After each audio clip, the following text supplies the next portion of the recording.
मोनद' हारिनो आसाम सरकारा एसटि होयोब्ला जोंहा हारि हिसाबै एबा थाखानाय ट्राइबेलफोरा मा खहा एबा मुलाम्फा जागोन?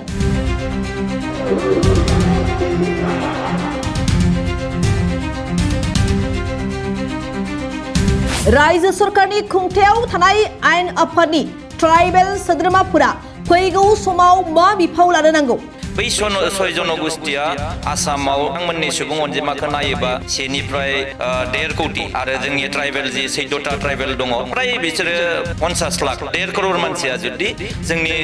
50 लाख मानसिफोरजों जुदि सरजाबफैयोब्ला जि जोंनि ट्राइबेलफ्रा 10% एबा 10% सुबिदा मोनो आसामाव बिथांमोना जोबोर जौगाखानाय बिथांमोननि गेजेराव दिनै 6 जनगोष्ठीफोरनि गेजेराव माखासेफोरखौ जोङो नायोबा नुयो आहमफोरानो होन राजबंशीफोरानो होन बिथांमोना जथेस्थ जौगाखानाय बिथांमोननिफ्रायनो चिफ मिनिस्टार जायो बिथांमोननिफ्रायनो गोबां मन्त्रिफोर थायो बिथांमोननिफ्रायनो आइएएस अफिसार थायो बा माखासे अफिसारफोर डक्टर इन्जिनियार गासिबो दंजोबो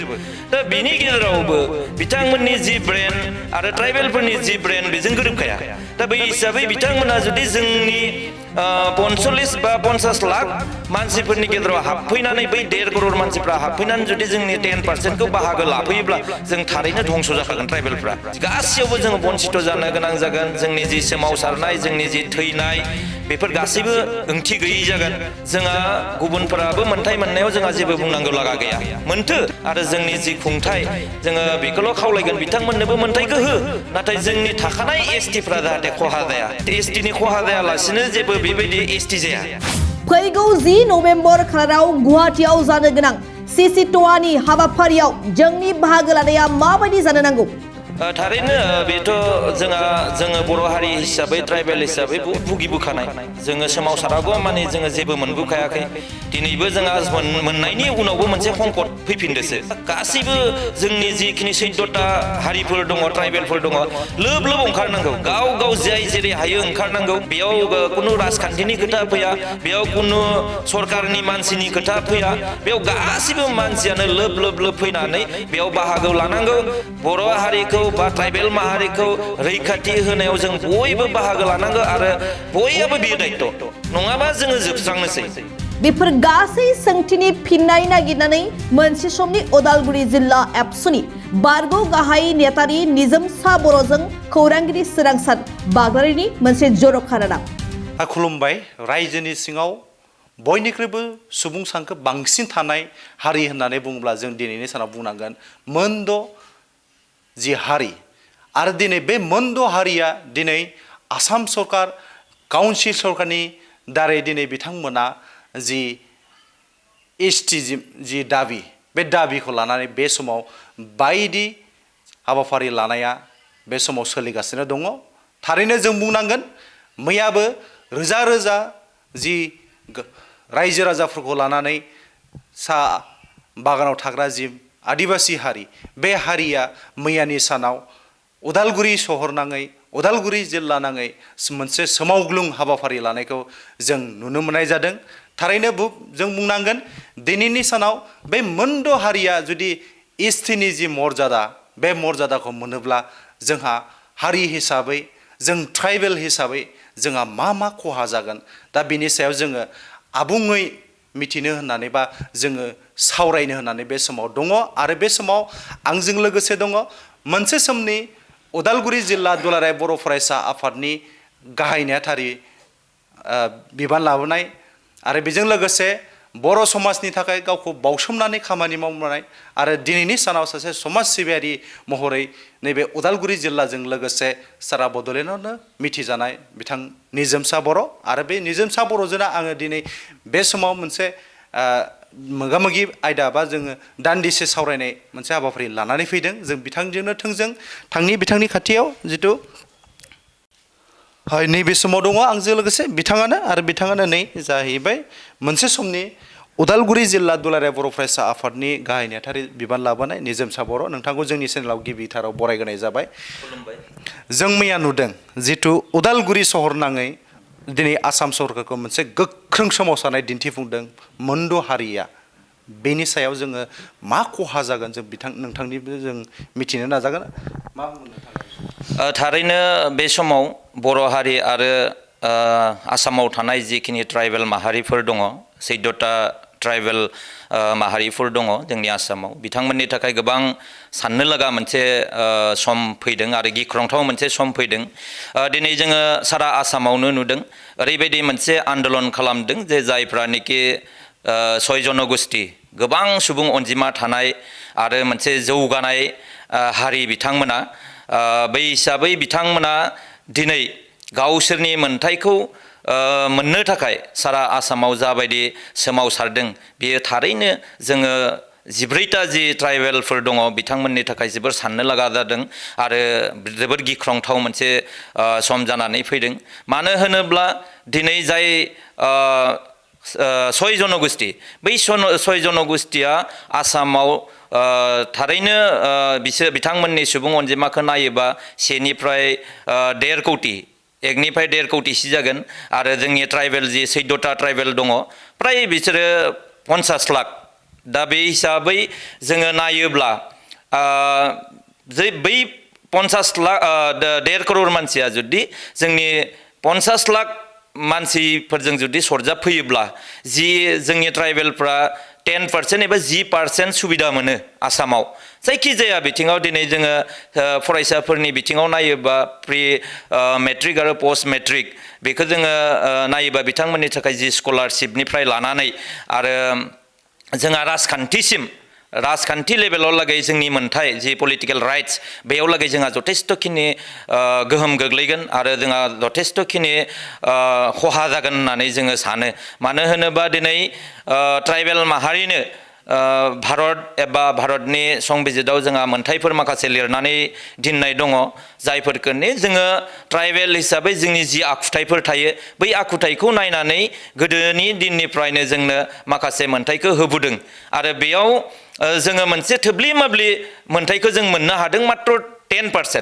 10% नि गेजेराव जोङो बुंनो थाङोबा नोरै जोङो दायो निरामिस ओंखाम मोनजायो निरामिस जोङो दालि आरो आलु बाथोनजों मोनजायो दा बै आलु बाथोन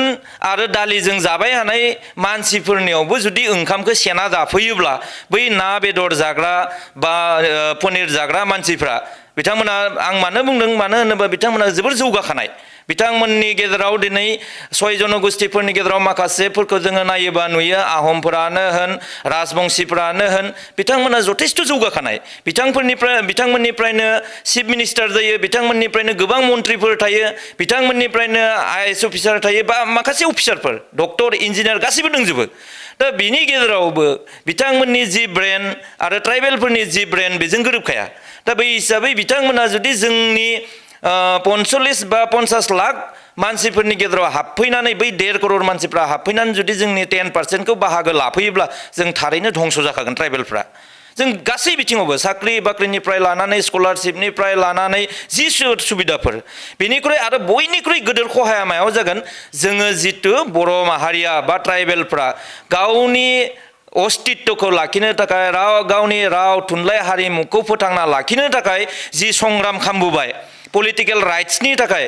जिहेतु पलिटिकेल राइट्सनि गेजेरजोंसो जोंनि मोनथायफोरखौ जोङो मोननो हायो आरो बेनो सबनिफ्राय गिदिर मोनसे हारिनि थाखाय पलिटिकेल राइट्स मोनथाय मोननायानो दा बे पलिटिकेल राइट्सआवबो जों गोबांखिनि खहा जागोन मानो होनोबा जोङो दिनै बिटिसि मोनसे थेलेबलेब मोनबा जाबाय दिनै जिल्लाया दा बेयाव 30टा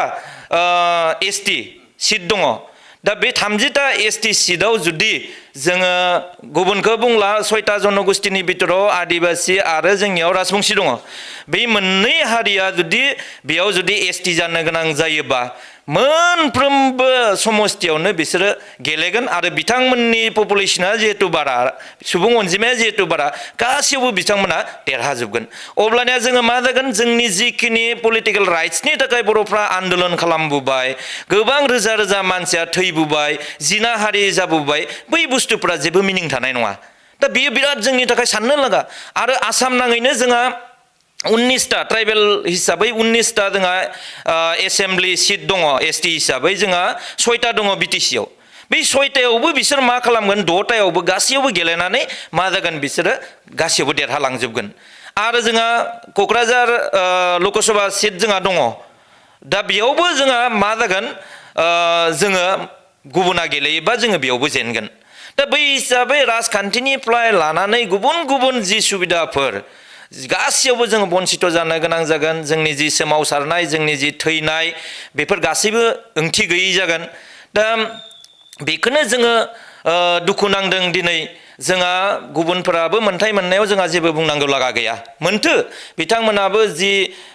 मोनथायखौ मोननांगौ गावसोरनि हारिखौ जौगानांगौनि थाखाय बिथांमोनाबो माखासे मोनथायखौ मोनथो सरकारा होथों नाथाय जोङो सरकारखौ बेखौल' जोङो खावलायगोन भारत सरकार आसाम सरकार आरो जोंनि जि खुंथाय जोङो बेखौल' खावलायगोन बिथांमोननोबो मोनथायखौ हो नाथाय जोंनि थाखानाय एसटिफ्रा जाहाथे खहा जाया मा लेभेलाव हायो दा जोङो गोदो नुदोंमोन कंग्रेसनि दिनाव थाखानाय एसटिफ्रा खहा जायालासिनो मा जानांगौ औ बिसोरबो मोनथायखौ मोननांगौ नाथाय दिनैनि सरकारा बुंबाय हादों मा बिदि जाया बेबायदि जाया जे थाखानाय एसटिनि खहा जायालासिनो जेबो बेबायदि एसटि जाया बा बेबायदि मोनथाय होनो हाया होननानै दिनैनि सरकारा बुंबाय हादों दा दिनै बेनो जादों जुदि दिनैनि खालाराव जुदि बिथांमोना थारैनो जिहेतु बिथांमोना पपुलेसनाबो बारा दा बै हिसाबै जुदि पलिटिकेल प्रेसाराव बिथांमोना जुदि थारैनो एसटि मोनमारोबा जोंनि थाखाय बिराद गिदिर खहा जागोन मानो होनोबा स्टेटआ बेखौ रिकमेन्डेसन हरगोन बिनि उनाव आरजिआइआ बेखौ एप्रुभ खालामोब्ला प्रपजेल हरनायनि उनाव NC/STआ जुदि बेखौ एप्रुभ खालामोबा बिनि उनाव बियो संसदाव थांगोन बिल पास जागोन बिनि उनाव मा जागोन बिसोर एसटि जानानै फैगोन मानो होनोबा पलिटिकेल माबायाव गासैबो बुस्थुआ जायो दा प्रेसाराव दा जिहेतु पपुलेसनानो बिथांमोनानो 1.5 करोड़ बा जोंनियाव 3 करोड़ मानसि दङ आसामाव 1.5 करोड़ानो बिसोरनिबा थारैनो पलिटिकेल माबायाव थारैनो एफेक्ट गोग्लैगोन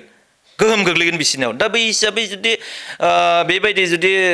संबिधानखौ संशोधन खालामनानै जुदि एसटि होयोबा जों किन्तु सेस जाखागोन आरो बर' नैबे जिथु नैबे 25 नभेम्बराव जे मोनसे एसेम्ब्लियाव बिथांमोना दिखांनायनि बाथ्रा बुंबाय थादों आरो बेयाव जोंनि माखासे ट्राइबेल हारिनि गोबां मन्थ्रिफोराबो दङ दा बिथांमोनखौ नोंथांनि फारसेनिफ्राय माबायदि बाथ्रा बुंनायखौ बेयाव होनायाव बिथांमोना मदद होनांगौ ना होनाङा बे नोंथांनि बायदिब्ला थारैनो बेथ' माब्लाबाबो जानो नाङा जिहेतु जोङो पलिटिकेल राइट्सखौ जोङो राइट्सनि थाखाय जोङो बे मोनथायखौ जोङो गोबां गोदोनि मानसिफ्रा सोमावसारनायनि गेजेरजों नांनायनि गेजेरजों जोङो एसटि कोटा जोङो बिना लाबोनो हादों दा दिनैनि तारिखाव जाय मानसिफ्रा एसटि कोटायाव थानानै राजा जादों बा मन्थ्रि जादों एमएलए जादों बिथांमोना एसटिखौ हमथाना लाखिनाय रैखना बेखना होनाया बिथांमोननि थारैनो प्रयोजन आरो जुदि बेखौ जुदि बिथांमोना सापर्ट खालामोब्ला एसटि मोनद'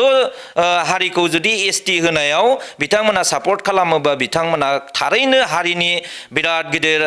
हांगार बा हारि द्रहि जागोन बिसोरो ट्राइबेलफोरनि थाखाय बिथांमोना बिराद गिदिर दायनिगिरि जागोन आरो बिथांमोना बेखौ बानस'ना लानांगोन काउन्सिल गभर्नमेन्टखौ जोङो नुदों इलेक्शन मेनिफेस्ट'आव बिथांमोना ट्राइबेल एसटि 6 जनगोष्ठीनो एसटि होनायाव जोंहा जेबो बुंनांगौ गैया होननानै बिथांमोना लिरदों इलेक्शन मेनिफेस्ट'आ जाबाय मोनसे ओरैनो बिजाब महरै लिरजानाय मोनसे बुस्थु बेयाव एकदम जाथारगोन बे नङा मानो होनोबा इलेक्शन मेनिफेस्ट'आव गोबां लिरो बिनि 30% जाफुङो 20% जाफुङो बाखियानो जाफुंखाया थारमाने दा बियो इलेक्शन मेनिफेस्ट' बायदियैनो जोबलांनांगौ ट्राइबेल जुदि बर' दिनै जायफ्रानोखि ट्राइबेल अट'नमास काउन्सिलखौ सलायगासिनो दङ जोंनि बिटिसिखौ दा बिथांमोना राइट्सखौ बिथांमोना गावसोरबो बिख'नानै लाबोनायसो मानो होनोबा बै समाव दिनै जायफ्रानोखि खुंथाय खुंबाय हादों बेयाव एबसुनि लिडारफोर दङ बिएलटिनि लिडारफोर दङ एनडिपिनि लिडारफोर दङ गासैबो हारिनि थाखाय नांबोखानाय आरो बिसोरो पुरा मोजाङै मिथिखायो बर' हारिखौ फोथांना लाखिनो थाखाय मा खामानि मावनांगौ बिथांमोना मोजाङै मिथिगौ किन्तु दिनैनि तारिखाव पलिटिकेलनि जि खुंथायनि गोहोखौ लानानै जुदि अहंकार जायोब्ला खालि पावारखौल' जुदि सानोब्ला बिथांमोना बिराद गोरोन्थि मावनाय जागोन आरो जुदि थारैनो गमामायैनो बिथांमोना जुदि लिरनाय महरै लाइजाम महरै जुदि हरोबा एप्रुभेल जुदि हरोबा जोंनि काउन्सिलनिफ्राय बिथांमोना गावनि आथिङावनो रुवाखौ दानना लानाय जागोन आरो बियो बिराद गोदोर मोनसे सुबिदा बायदि जागोन गावनि पावारखौ हमथाना लाखिनो थाखाय बेबायदि खामानिखौ मावनाय जागोन आरो आङो थारैनो आसा खालामदों बिटिसि सरकारनि दैदेनगिरिफ्रा जिहेतु साफा हारिनि थाखाय नांबोनाय सोमावसारनानै फैनाय मानसिफोर गोजा दिनै एबसु होननानै बुङोबा रबिराम बिथां दङ नार्जारि दङ हाग्रामा महिलारि बिएलटिनि दङ दिनै फैलाव प्रेस मुसाहारि एनडिएफबिनि दङ दा बिथांमोना साफा गावसोरनो बिराद बर' हारिखौ नेतृत्व होबोनाय संगठनफोरखौ नेतृत्व होबोनाय साफा बिथांमोना मानसि आं थारैनो मिजिंथिदों इलेक्सन मेनिफेस्ट'आ मोनसे ओरैनो लिरनायसो बियो दा बेखौ जाहाथे काउन्सिला लिरनाय महरै बा इखौ एप्रुभ खालामनानै प्रप'जेल हरनायखौ आङो थारैनो लुबैयाखै आरो बेखौ खालामनाय नङा होननानै आं मिजिंथियो सरकारनि जिथु मोनसे ब्लुप्रिन्ट जिथु लाबाय थानाय बिथांमोना जि मोनद' हारिनि एसटि होनायनि मोनसे बाथ्राया बेयाव सिखारबाय थादों दा बेखौ होबथानो थाखाय CCTOAनि बानजायनायाव जिथु गुवाहाटियाव मोनसे फैगौ 10 खालाराव जि मोनसे गेदारिं जानो थांगासिनो दङ सुबुं गौमा हाबाफारि बेयाव लानाय जादों बेनि थाखाय दुलाराय ट्राइबेल हारिसाफोरनिसिम नोंथाङा मा मेसेज होगोन बे समाव थारैनो बेथ' जोङो बर' हारि हिसाबै ट्राइबेल हिसाबै बहुत भुगिबोखानाय जोङो सोमावसारागौ माने जोङो जेबो मोनबोखायाखै दिनैबो जोंहा मोननायनि उनावबो मोनसे संकट फैफिनदोसो बिराद संकटआव जोंहा फैफिनदों दिनै ट्राइबेल हारिया जोबस्रांनायनि मोनसे संकटआव फैदों दा बेखौथ' बुंनांगौआनो गैखाया गासैबो जोंनि जिखिनि 14टा हारिफोर दङ ट्राइबेलफोर दङ लोब ओंखारनांगौ गाव जाय जेरै हायो ओंखारनांगौ बेयाव कुनु राजखान्थिनि खोथा फैया बेयाव कुनु सरकारनि मानसिनि खोथा फैया बेयाव गासैबो मानसियानो लोब फैनानै बेयाव बाहागो लानांगौ बर' हारिखौ बा ट्राइबेल माहारिखौ रैखाथि होनायाव जों बयबो बाहागो लानांगौ आरो बयहाबो बियो दायित्व नङाबा जोङो जोबस्रांनोसै जोङो सेस जानोसै तारमाने जोंनि सोमावसारनाय जोंनि हारि राव थुनलाइ हारिमु जोंनि ट्रेडिशन जोंनि धोरोम गासैबो जोबनो थांगासिनो दङ दा बेनिखायनो नैबे जि फैबाय थानाय समफोराव 10 तारिखआव जोंहा सोमावसारनाय लादों बेयाव बयबो लोब 1 लाख बुंदो बेयाव 2 लाख मानसि जाहैनांगौ जोङो जिहेतु जोंहा 50 लाख मानसिफोर दङ आसामाव 2 लाख मानसि ओंखारनाया बे गिदिर बाथ्रा नङा आरो 10 तारिखल' नङा नांगौ जायोब्लानो जोङो सोमावसारनायखौ लानांगोन आरो बेखौ जोंनि हारिनि मोनफ्रोमबो आफाद साहित्य सभानिफ्राय लानानै ट्राइबेल संघनिफ्राय लानानै ट्राइबेल संघआथ' जिहेतु दंखायो CCTOA दंखायो आरो बर' हारिमु आफादनिफ्राय लानानै धोरोम आफादनिफ्राय लानानै आरो राजखान्थि आफाद नों UPPLआनो जा BPFआनो जा BJPआनो जा कंग्रेसआनो जा दिनै संकटनि समाव जों बयबो ओंखारलायनांगौ नङाबा जोङो सेस तारमाने जोबस्रांगोन जोङो नंगौ बिथाङा खोब जोंनि गेजेराव बे गावनि मेहेरगोनां जि बिबुंथि गावनि जि मोन्दांथि बेखौ दिनैनि सानाव बुंफोरनानै होबाय आरो ओंखायनो जोंबो खावलायदों एज ए बर' जानानै बा जोङो दुलाराय ट्राइबेल माहारिफोरनिसिम जों खामायदों जों बयबो खौसेयै गसंनांगोन नङाब्ला हारिया दिनैनि सानाव खैफोदाव दङसै होननानै नैबे समाव आङो उदालगुरिनिफ्राय बेदु जानायजों लोगोसे बड'सानि जानानै सोरांसार बाग्लारि नोंथांमोना गोब्राब नाजासेयावबो जेरावबो जाफुंसारनो हायाखै नामा जानांदों नामा गुबुन रोखोमनि जेंनाजों मोगा-मोगि जुदि जेरावबो जाफुंसाराखैब्ला आरो बायदि जेंनाजों मोगा-मोगि जानांदों अब्ला बेफोरनिफ्राय जेंना बोस्रांनायनि राहाखौ लादो मायांनिफ्राय सोलोंथाइ लानाय मुंदांखा तान्त्रिक बर'ज कबिराजआ नोंथांमोननि बेफोर जेंनाखौ बोस्रांनानै होगोन बयनिबो गेजेराव सोमजिबाय थाग्रा जेंनाफोर जेरै सोलोंथाइ लानायाव सोमजिनाय जेंना हास्थायब्लाबो साख्रि मोनैनि जेंना फालांगियाव जेंना सोमजिनाय हा हुनि जेंना बिसि फिसायनि गेजेराव दावराव दावसि जानाय मोजां मोनलायनायाव हेंथा सोमजिनाय जेंना जुलि जानायनि उनाव गथ' मोनैनि जेंना फेग्रा एबा निसा मुवा लानायखौ गारहोनायनि राहा सुथुरनि गाज्रि नोजोरखौ दानगारनाय जुलि जाखांनायनि उनाव गुबुनजों मोजां मोनलायनायनि सोमोन्दो लाखिनाय राजखान्थि बिथिङाव जेंना बायदि जेंनाफोरखौ गैया खालामनायजों लोगोसे गोसो बोनो हानाय गोहोनि ताबिज एबा राजमुहिनि ताबिजखौ मुंदांखा बर'ज कबिराजनिफ्राय मोननो हागोन अब्ला मानोथो गोबाव खालामनो नोंथांनि जेंनाखौ गैया खालामनो थाखाय 7908887945 मबाइल नम्बराव फोनांजाब खालामदो आरो बर'ज कबिराजनिफ्राय सुबुरुन लादो